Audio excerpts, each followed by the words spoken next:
So, boys and girls, Take-Two Interactive is officially set to acquire the Borderlands developer Gearbox from the Embracer Group for $460 million, boys and girls. Literally almost less than half of what Take-Two or what Embracer Group initially acquired Gearbox for from the very beginning just a few years ago. And it's one of them situations where this is the same company that's responsible for taking what was once the great and fun Borderlands franchise and turning it into a bunch of woke garbage nonsense that absolutely everybody hated and despised and is simply universally lauded as a terrible game, the third game of Borderlands. And guess what, boys and girls? It hasn't got much better since then. And so color me shocked that now go woke, go broke is exactly happening, because now they're having to literally sell this off in a fire sale for less than half of what they initially acquired for it. And guess what? They did it to themselves. Embracer Group is the one that decided to interact with Sweet Baby Inc. to take their advice, to take on their counseling, and go ahead and push full bore the agenda-driven nonsense into what was an over-the-top, absolutely fun and ridiculous and crazy game that was the Borderlands story,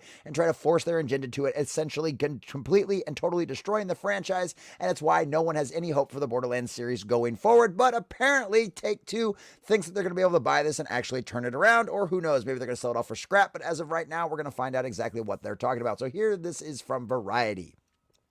Take-Two Interactive to acquire Borderlands developer Gearbox from Embracer Group for $460 million. Take-Two Interactive has acquired video games developer Gearbox for the maker of the Borderlands franchise from Embracer Group for $460 million. Per Take-Two, the company expects the transaction to deepen a successful relationship with Gearbox Entertainment and to provide increased financial benefits through a fully integrated operational structure. Essentially, they're going to absorb it completely and totally inside of their own company. Gearbox is no longer going to be a separate studio. It's going to be completely and totally part of Take-Two, probably very similar to what it was before with the Embracer Group, and exactly why they didn't get to do what they wanted. They get to do what the corporate dogma told them.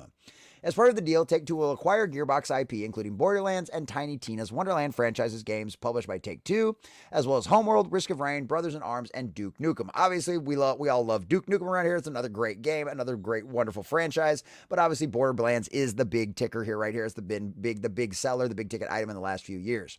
Currently, Gearbox has 6 very key interactive entertainment projects in various stages of development, per Take-Two, which includes 5 sequels, 2 from Borderlands and Homeworld universes, and at least 1 exciting new intellectual property, all of which have been acquired in the sale. Take-Two's purchase of Gearbox is expected to close in June, pending regulatory approval. Upon completion, Gearbox will operate as a studio within 2K, continuing to be led by Gearbox CEO Randy Pitchford and his management team.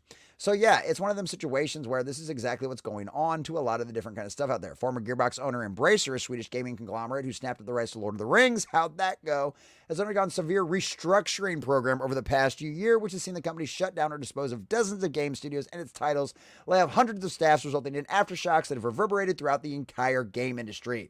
The sale of Gearbox marks the latest instance of Embracer unloading assets following the company's divesting Saber Interactive. And why?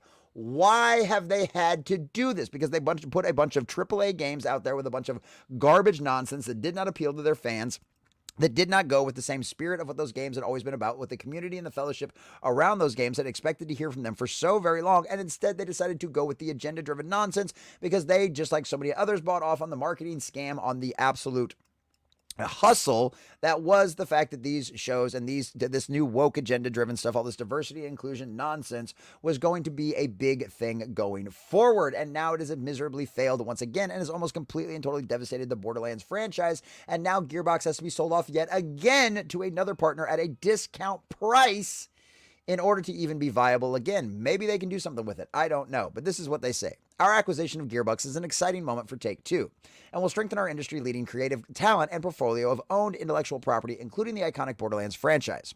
Take-Two CEO said, "This combination enhances the financial profile of our existing projects with Gearbox and unlocks the opportunity for us to drive increased long-term growth by leveraging the full resources of Take-Two across all of Gearbox's exciting initiatives." Now, I played some Take-Two games and I haven't enjoyed them, so maybe this is a good sign. Maybe this will actually end up panning out for the Borderlands franchise. Maybe we'll actually get get some good Borderlands games going forward. But honestly, at this time, if it comes from a mainstream studio out there inside the gaming industry, I don't trust any of them any more than I trust any of the guys out there in Hollywood to try to make remakes or redos or reboots or any of that other kind of nonsense out there. I don't trust these video game companies, and the Borderlands is already a damaged brand. And of course, Embracer Group is the one that's solely responsible for that. They had a once incredible game franchise that a lot of people loved and enjoyed and couldn't wait for the next one, to something that no one really talks about. It just goes, oh yeah, you remember those Borderlands games? Yeah, 1 and 2 was great, but man, that third one sucked. That's literally how all of the conversations go around Borderlands now. So we'll see what happens. You know what? You pull off a good game, Take-Two Interactive, you'll get the fans back. That's generally how things end up going. But at the end of the day, we'll have to wait and see what happens. So this might be a good thing for Borderlands, or it might just be more of the same.